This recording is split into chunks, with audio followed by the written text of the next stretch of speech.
Bueno, vamos a empezar. El día de ayer comencé con este tema, ¿verdad? El potencial. Comenzamos un tema nuevo, el capítulo 5 del libro, que es el potencial eh, escalar. El potencial escalar, como les estaba contando, nos va a servir de mucho, ¿verdad? En esta clase, en lo que resta, lo vamos a representar con la letra phi. Es una función escalar. Es esto que ven acá. Le vamos a aplicar el operador del. Y cuando el operador del se le aplica a una función escalar, eso se llama gradiente, ¿verdad? Es el gradiente. El gradiente me da un vector. En este caso, ese vector representa el campo eléctrico.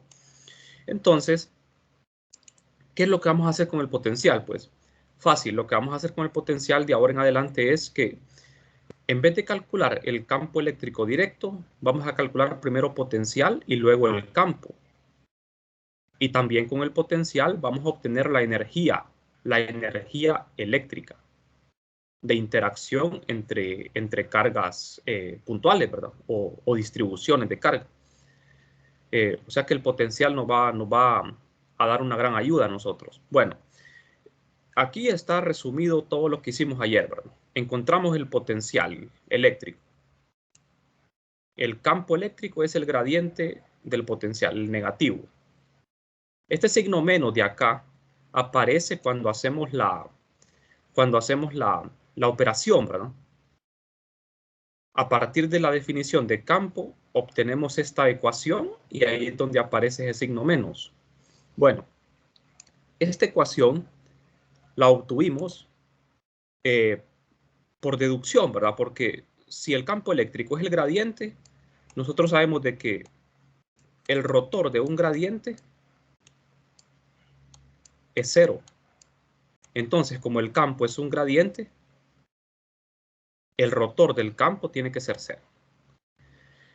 O sea, jóvenes, que nosotros ya tenemos las dos ecuaciones fuente de la electricidad, del campo eléctrico. No sé si con eso tienen alguna duda, jóvenes. Porque aquí prácticamente en estas dos ecuaciones está resumido todo el curso de 321, ¿verdad? Esto es lo más importante que ustedes van a aprender en esta clase. Estas dos ecuaciones. Aquí prácticamente está resumida la clase. En 4.15 ustedes van a tener que hacer lo mismo, pero con el campo magnético, ¿verdad? Obtener la divergencia y el rotor. Esas cuatro ecuaciones van a ser las ecuaciones de Maxwell, que son las leyes del electromagnetismo, ¿verdad? Así como las leyes de Newton en mecánica. Bueno, entonces el significado de esto ustedes ya lo manejan, ¿verdad? La primera ecuación se llama ecuación de la ley de Gauss. La segunda no tiene nombre, simplemente le llamamos el rotor del campo. ¿Por qué se llaman ecuaciones fuente? Porque estas ecuaciones me dicen qué es lo que origina el campo, cuáles son las causas del campo eléctrico. En este caso, las causas del campo son las cargas, que son escalares. ¿De acuerdo? Si tuviese el campo un rotacional diferente de cero, el campo tendría fuentes vectoriales. Pero en este caso las fuentes no son vectoriales, son escalares, que son cargas. Eso es lo que origina un campo eléctrico. Y ese campo eléctrico no tiene remolino, ¿verdad? No tiene giro. Como ven, las líneas del campo, las líneas de campo eléctrico de una carga no tienen remolinos. O sea, a lo que me refiero es que el rotacional me indica a mí si un campo vectorial gira en torno a un punto. Así como lo estudiamos en el capítulo 1, ¿verdad? Estas flechitas representan un campo vectorial. Este campo está girando en torno a un punto. Este campo tiene rotacional. Pero ¿qué sucede con las líneas del campo eléctrico? No tienden a girar, ¿verdad? El campo eléctrico de una carga puntual es como este que ustedes ven aquí. El campo eléctrico nace en un punto. Tiene divergencia porque nace en un punto. Cuando tiene rotor, el campo no nace en un punto, sino que gira en torno a un punto. ¿Estamos? Bueno, entonces, esta ecuación dijimos que es lo mismo que esta ecuación. Estas dos ecuaciones representan lo mismo. Representan lo mismo. Me dicen que el campo eléctrico es conservativo. Solo que esta es la versión diferencial, o sea, esta es una ecuación diferencial y esta es una integral. ¿De acuerdo? Eso es lo que aprendimos ayer, ¿verdad? Entonces, vamos a estudiar hoy lo que es la integral de línea del campo eléctrico, porque la integral de línea me va a servir para obtener lo que es el trabajo. Acuérdense, el trabajo lo vamos a obtener siempre con la integral de línea del campo eléctrico. El trabajo es una integral de línea de la fuerza punto el desplazamiento. Así como lo aprendieron en física siempre, ¿no? Es una integral de línea. La fuerza es un vector, el campo es un vector, o sea que da lo mismo, ¿verdad? Si yo escribo esto en función de una fuerza o de un campo, es lo mismo. Entonces, en este caso, con esta ecuación, yo voy a obtener lo que es el trabajo. Pero recuerden que cuando la integral de línea esta es sobre una trayectoria cerrada, esto es 0. Pero en este caso no, ¿verdad? No queremos que la trayectoria sea cerrada. Queremos que la trayectoria quede abierta. Así como esta que ven acá. El punto inicial es el 1, el punto final es el 2. Entonces, ¿qué es lo que hace trabajo? Es el campo eléctrico. ¿Sobre qué? Sobre una carga. Hay una carga en el punto 1 que se va a desplazar hasta el punto 2. Entonces el campo va a realizar un trabajo. Aquí hay un ángulo, ¿verdad? Va a realizar un trabajo sobre esa carga. Ahora, como el campo es conservativo, significa que la trayectoria que une al punto 1 con el punto 2 no importa la forma que tenga. Puede tener cualquier forma. Hay infinidad de trayectorias que conectan al punto 1 con el 2. ¿De acuerdo? En todas esas trayectorias, el trabajo va a ser el mismo. ¿Por qué? Porque el campo es conservativo.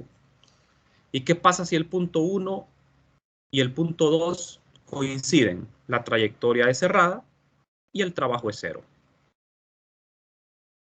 O sea, es el mismo concepto que utilizamos en el caso gravitacional, ¿verdad? En el campo gravitatorio. Bueno, entonces, jóvenes, lo que queremos hacer acá es lo siguiente. Como ya sabemos que el campo eléctrico es el negativo de un gradiente, sustituyo el campo por el negativo del gradiente, integramos del punto inicial al punto final. Esto es trabajo, entonces, ahora bien, vamos a ver, continuando acá, fíjense en algo. Tenemos el producto punto en la integral de un gradiente con el vector desplazamiento, y esto ustedes ya saben qué es porque lo estudiamos en el capítulo 1, ¿verdad? En el capítulo 1 aprendimos lo siguiente, que si yo tengo esto, gradiente de una función escalar u punto un desplazamiento, esto es igual a ¿qué? Al incremento en la función escalar u, al incremento d de u. U es la función escalar, d de s es el desplazamiento. Entonces, cuando yo realizo el producto punto del gradiente con el desplazamiento, eso me da el incremento en el escalar. un d de u. Entonces aquí la función escalar es phi. Entonces el producto punto de esto es d de phi. Y esta integral es sumamente fácil. La integral es simplemente phi. Evaluado en 1 y 2 da phi sub 2 menos phi sub 1. Esto es un delta phi multiplicado por este menos. Y este es el resultado que obtuvimos. Este resultado es muy importante porque esto me está diciendo que el trabajo yo lo puedo escribir como el cambio en el potencial eléctrico. No confundan esto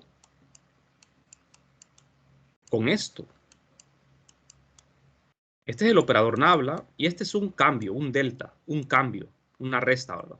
Entonces aquí me está diciendo que el trabajo también lo puedo calcular como menos delta phi, menos el cambio en la diferencia de potencial, multiplicado por un signo menos. Esto es idéntico a lo que ustedes hacían en física 100, ¿verdad? Con el caso gravitacional. Cuando les decían, calcule el trabajo del campo gravitacional sobre un objeto, ¿cómo lo hacían? Lo hacían con un menos delta U. ¿Se acuerdan de esto? ¿Quién era U? Era la función de energía potencial gravitacional, mg por h. ¿Por qué lo multiplicaban por menos? Porque era el trabajo del campo. ¿Se acuerdan que cuando es el trabajo del agente externo, es positivo? ¿Se acuerdan de esto, jóvenes? Esto es física 100. El trabajo del campo gravitacional es menos delta U y el trabajo de un agente externo es delta U. Aquí vamos a emplear la misma idea. Como este es el trabajo realizado por el campo, es menos delta phi, donde phi es mi función de energía.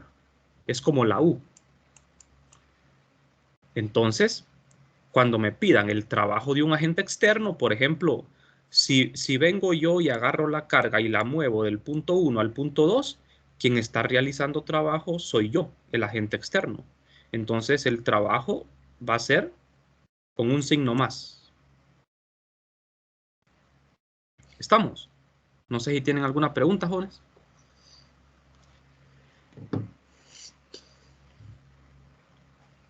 No, licenciado. Bueno, entonces hasta aquí todo bien, ¿verdad? Entonces fíjense bien. Vamos a ver, continuemos. Ya que tenemos esa relación importante, entonces, el negativo de la integral de línea del campo eléctrico entre dos puntos es igual a la diferencia de la función potencial entre ellos. O sea, lo que me está diciendo esto es, como yo tengo esta ecuación, fíjense bien, la integral de línea de E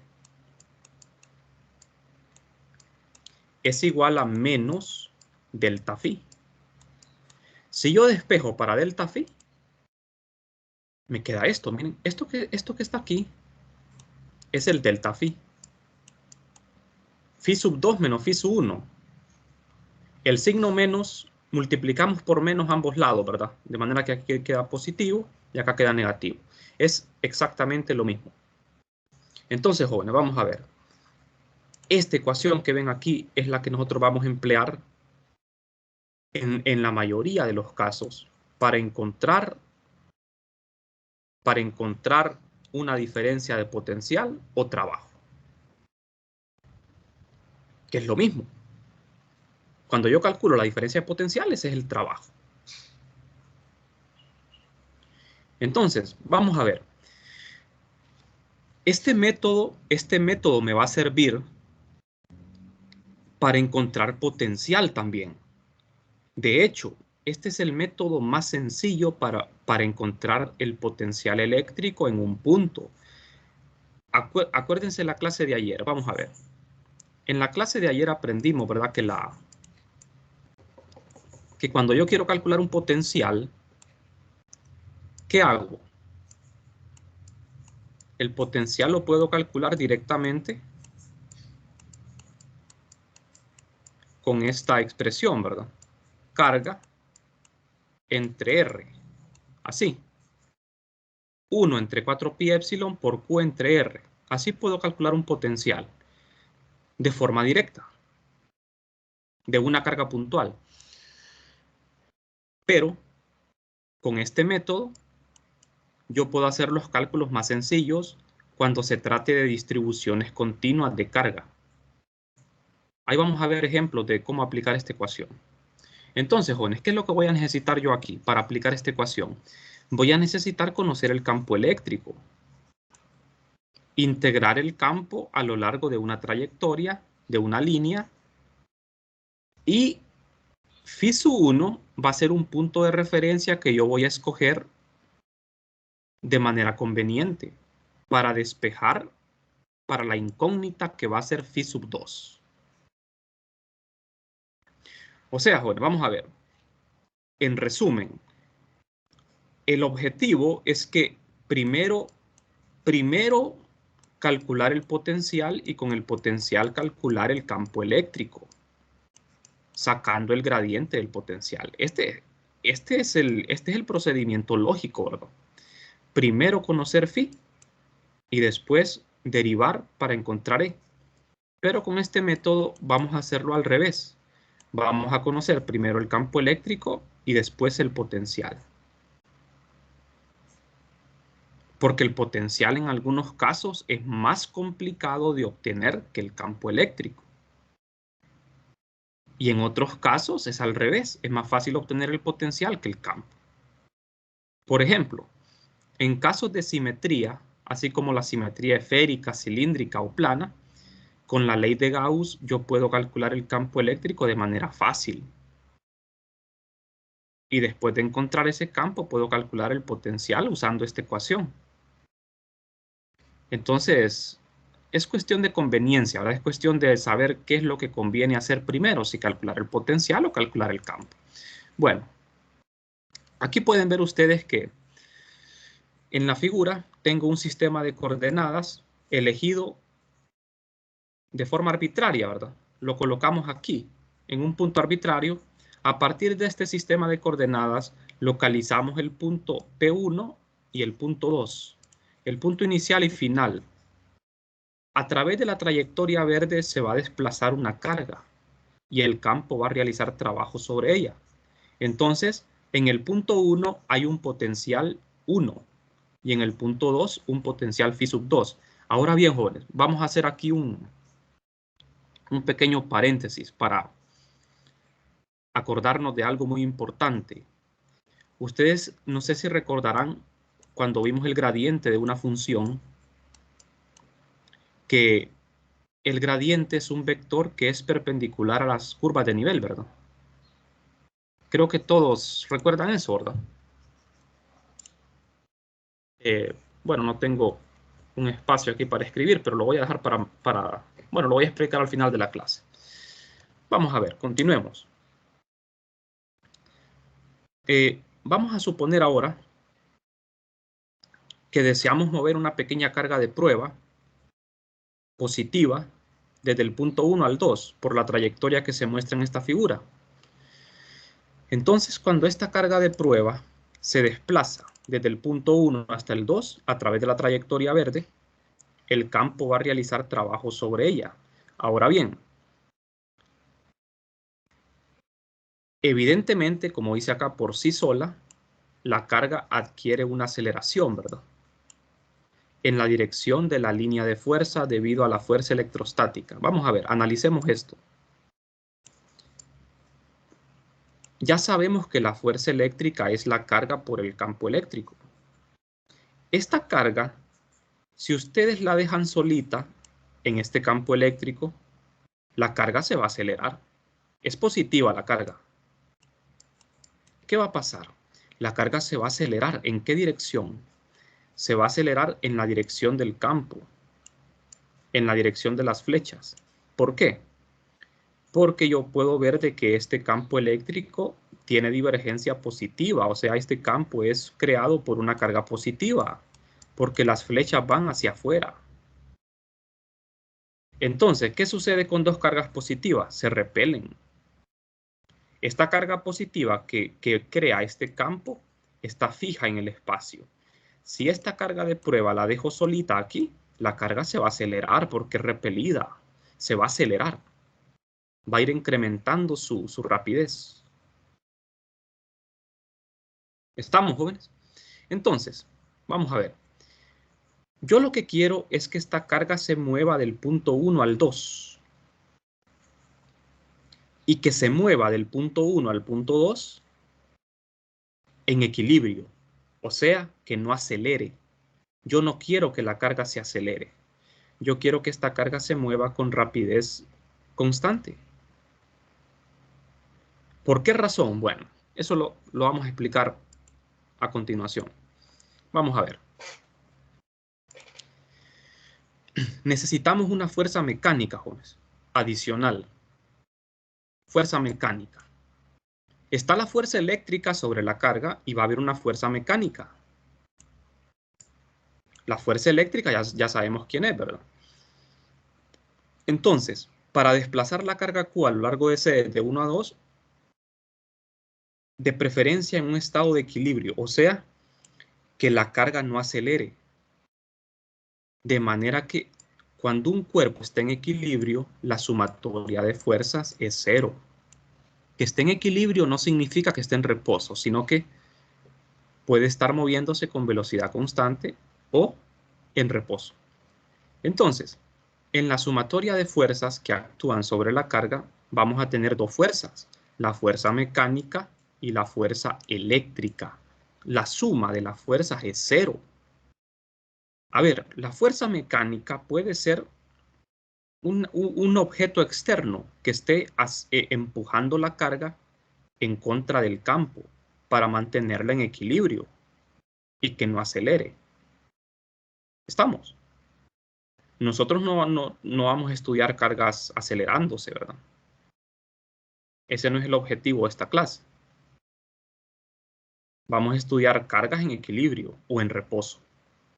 Entonces, si yo despejo para la fuerza mecánica, tengo que la fuerza mecánica es igual en magnitud a la fuerza eléctrica, pero con signo contrario. Entonces, jóvenes, ya con esto, nosotros podemos hacer lo mismo que hacíamos en física 100, ¿verdad? Calcular el trabajo del agente externo y también el del campo eléctrico de la misma forma. Acuérdense, ¿qué es lo que realiza trabajo? Es una fuerza. ¿Cuántas fuerzas hay sobre la carga? Hay dos fuerzas. Por lo tanto, estas dos fuerzas van a hacer trabajo sobre la carga. O sea que aquí vamos a hablar del trabajo del campo y del trabajo del agente externo.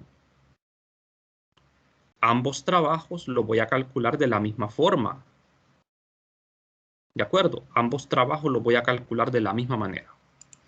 Entonces, vamos a ver. Desplazamos la carga con velocidad constante muy pequeña para despreciar los campos de inducción magnética o campos eléctricos no conservativos que aparecen cuando la carga se mueve con velocidad apreciable o acelera. O sea, aquí inducción magnética, esto es lo que vamos a estudiar en 415. Es el campo magnético, ¿verdad? Inducción magnética se refiere al campo magnético. Cuando una carga se mueve, produce un campo magnético, pero por ahora no nos interesa eso. Entonces vamos a decirte que el campo se mueve, quiero decir, la carga se mueve con una velocidad muy pequeña, de manera que esa inducción va a ser despreciable. ¿De acuerdo? Entonces, con todas estas suposiciones, nosotros estamos seguros que la fuerza mecánica solo hará trabajo en contra de la fuerza electrostática del campo y va a ser un trabajo también conservativo. No sé si tienen alguna pregunta, jóvenes, hasta el momento.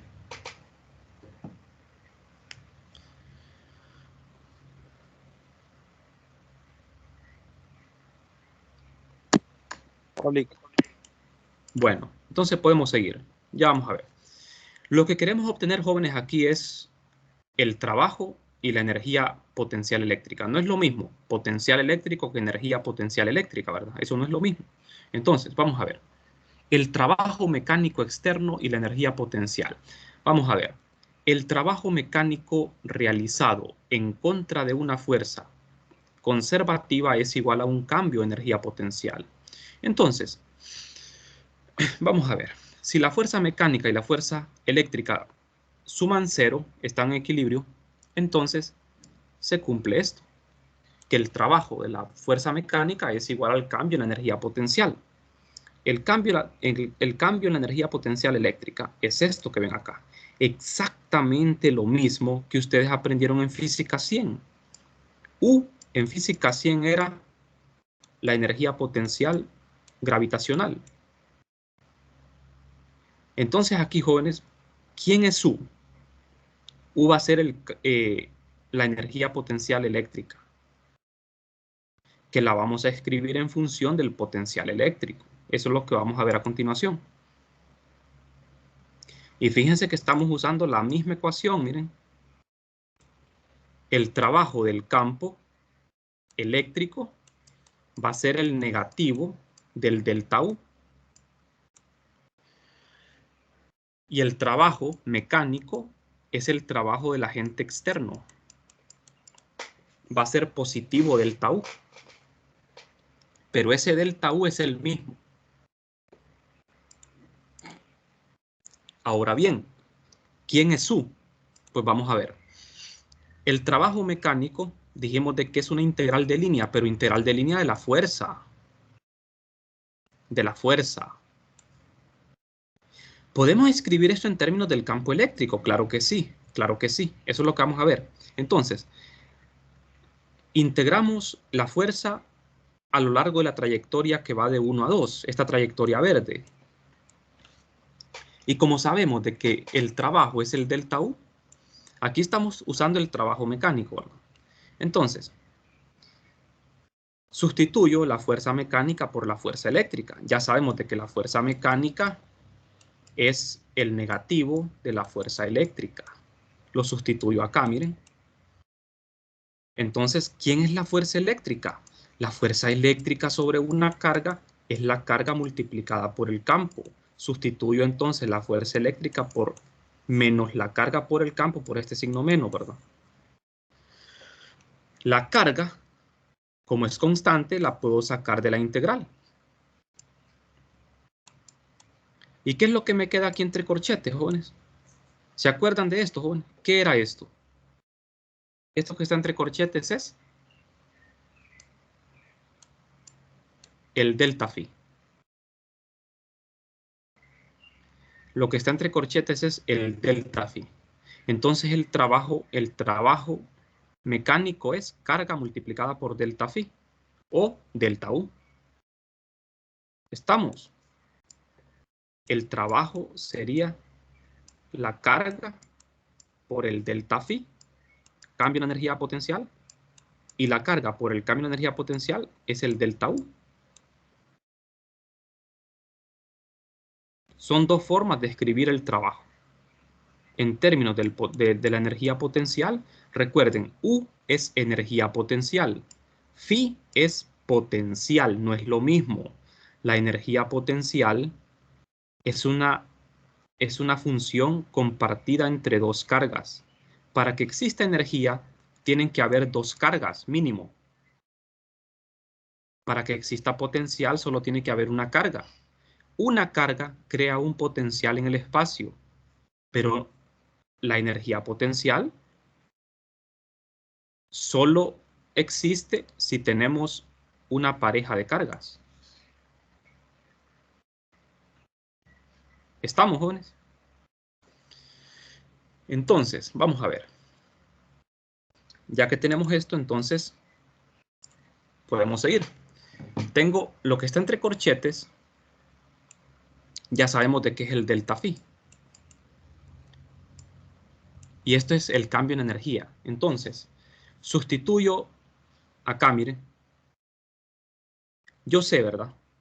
Esto fue lo que encontramos al inicio de esta clase. Esta relación. Lo que encontramos al inicio de la clase. Entonces, sustituyo lo que está entre corchetes por este delta phi. Y acá está, ¿ven? lo hemos reemplazado. La carga por el delta phi igual al delta U. Hasta aquí todo bien, ¿verdad? Sí, licenciado. Bien. Bueno, entonces, vamos a ver. El trabajo mecánico quedaría expresado de dos maneras diferentes. Así, en términos del potencial o en términos de la energía potencial. Entonces, si yo de esta ecuación despejo para delta phi, paso la carga a dividir acá, me queda que el delta phi es el cambio en la energía entre la carga. Pero como el delta U también es el trabajo, yo puedo poner trabajo entre carga. La diferencia de potencial es el trabajo por unidad de carga o el cambio en energía potencial por unidad de carga. ¿Cuál es la unidad del potencial eléctrico? Joules sobre Coulomb. La unidad de trabajo es el Joule. La unidad de energía potencial eléctrica es el Joule. Pero la unidad del potencial es Joules sobre Coulomb o voltios.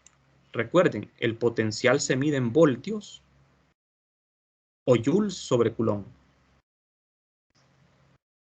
¿Estamos? Entonces, la diferencia de potencial delta phi entre dos puntos puede interpretarse como el trabajo, fíjense bien, el trabajo realizado contra el campo eléctrico por unidad de carga y multiplicado por delta phi.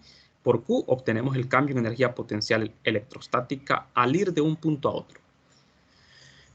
Estos conceptos son los mismos que ustedes aprendieron en Física 100. ¿Estamos? Entonces, ya sabemos, ¿verdad?, de que el potencial eléctrico a mí me sirve para varias cosas. Con el potencial yo puedo obtener el campo eléctrico, puedo obtener también el trabajo y la energía. Todos esos son conceptos relacionados, ¿verdad? Si yo conozco un potencial o una diferencia de potencial, puedo conocer la energía, puedo conocer el trabajo y puedo conocer el campo eléctrico.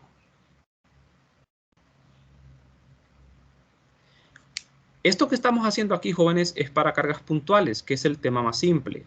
Ya para distribuciones de carga es un poquito más complicado. Pero la ecuación no va a cambiar, va a seguir siendo la misma. Solo que para encontrar potencial vamos a tener que integrar, ¿verdad?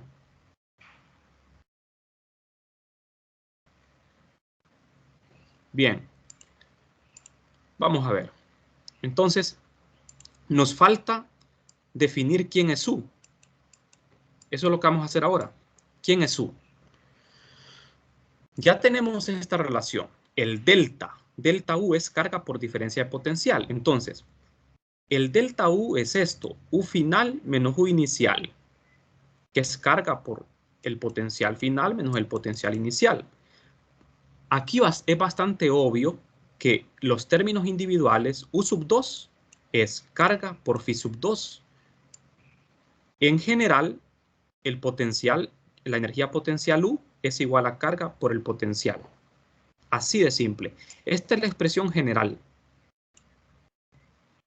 Esta es la expresión general, válida para cualquier punto. Siempre que a usted le pregunten, ¿cuál es la energía que tiene una distribución de carga? Pues es la carga multiplicada por el potencial. Vamos a ver, jóvenes. Tenemos que entender esta ecuación. Esta ecuación es muy importante que la entendamos bien. Acuérdense de esto. Una sola carga produce un potencial en el espacio. Potencial, phi. Si yo, por ejemplo, a una distancia de la carga, hay un punto P. Esta carga genera un potencial en el punto P. ¿Cuál es el potencial de esta carga en el punto P? Sería simplemente 1 entre 4pi epsilon multiplicado por la carga entre D, que es la distancia al punto de campo. Este es el potencial. Este es el potencial eléctrico que produce esta carga en el punto P. Lo único que importa a la hora de calcular un potencial es la distancia al punto de campo. Y para calcular un potencial es necesario solo una carga. Ahora, cuando hablemos de energía, una sola carga no tiene energía. Lo que tiene energía es una distribución. Entonces, jóvenes, vamos a ver. Si vengo yo y pongo una carga, recuerden que aquí en el punto P no hay nada. Si yo coloco una carga en el punto P, una carga Q positiva, entonces estas dos cargas tienen energía potencial. ¿Cuál es la energía potencial? Sería U igual a la carga que puse, llamémosle carga de prueba. Carga de prueba. La carga de prueba multiplicada por ¿quién? Por el potencial. ¿El potencial de quién? El potencial que provoca la carga fuente. Esta sería la fuente, la carga fuente, y esta sería la carga de prueba. Recuerden, la carga fuente es la que me produce el potencial phi, y la carga de prueba es la carga que siente ese campo, ese potencial. Entonces, cuando yo multiplico la carga de prueba por el potencial de la carga fuente, obtengo la energía. ¿De quién? La energía de la pareja de dos cargas. Entonces, ¿quién es el potencial? Es esto, miren. Si yo sustituyo este potencial, me queda 1 entre 4pi epsilon por Q entre D, que es la distancia que separa las cargas. Entonces esto es el producto de las dos cargas entre 4pi epsilon por D. Lo mismo que aprendieron en física 200, ¿verdad? La energía potencial es una energía que se comparte entre dos cargas. Ustedes no pueden decir de que una carga tiene energía. Lo que tiene energía es un sistema de cargas.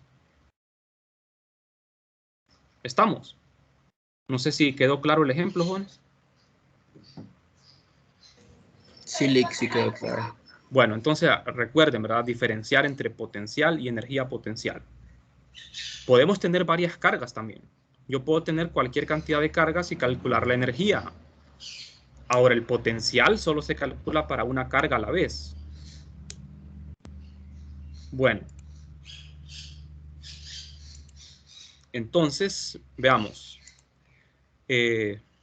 Nosotros tenemos, ¿verdad? Esta importante relación. Aquí, por ejemplo, fíjense bien, está bien clarito. La carga Q que está en verde es la que genera el potencial, es la fuente. Y la carga azul, la carga Q, es la que siente ese potencial. ¿De acuerdo?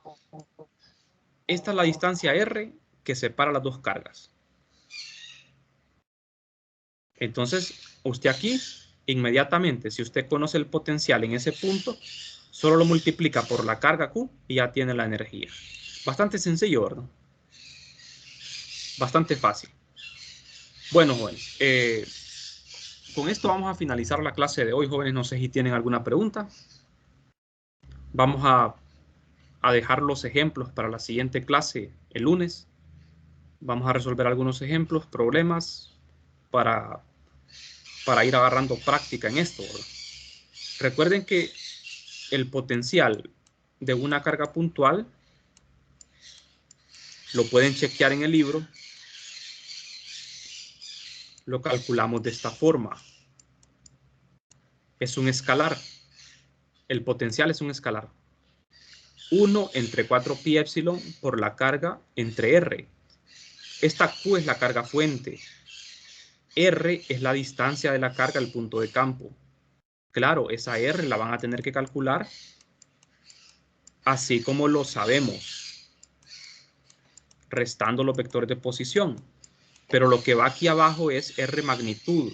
Tienen que sacar la magnitud de R. No el vector R, sino la magnitud. ¿Estamos? Ahora, jóvenes, ¿qué sucede? ¿Qué pasa si las cargas son continuas?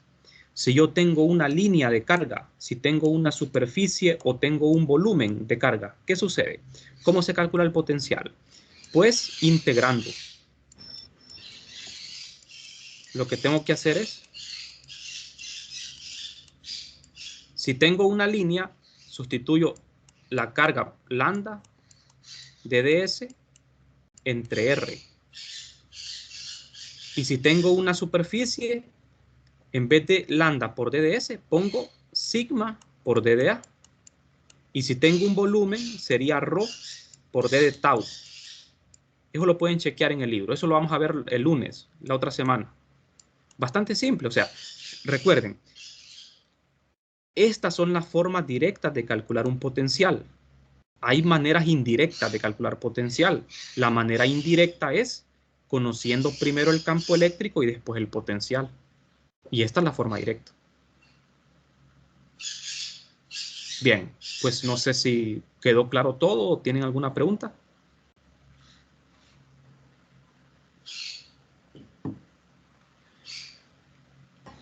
Todo claro, Lee. Bien, entonces nos veríamos hasta el lunes, perdón. Bueno, entonces que tengan un feliz fin de semana, jóvenes, y traten de estudiar. Los exámenes los voy a entregar la otra semana.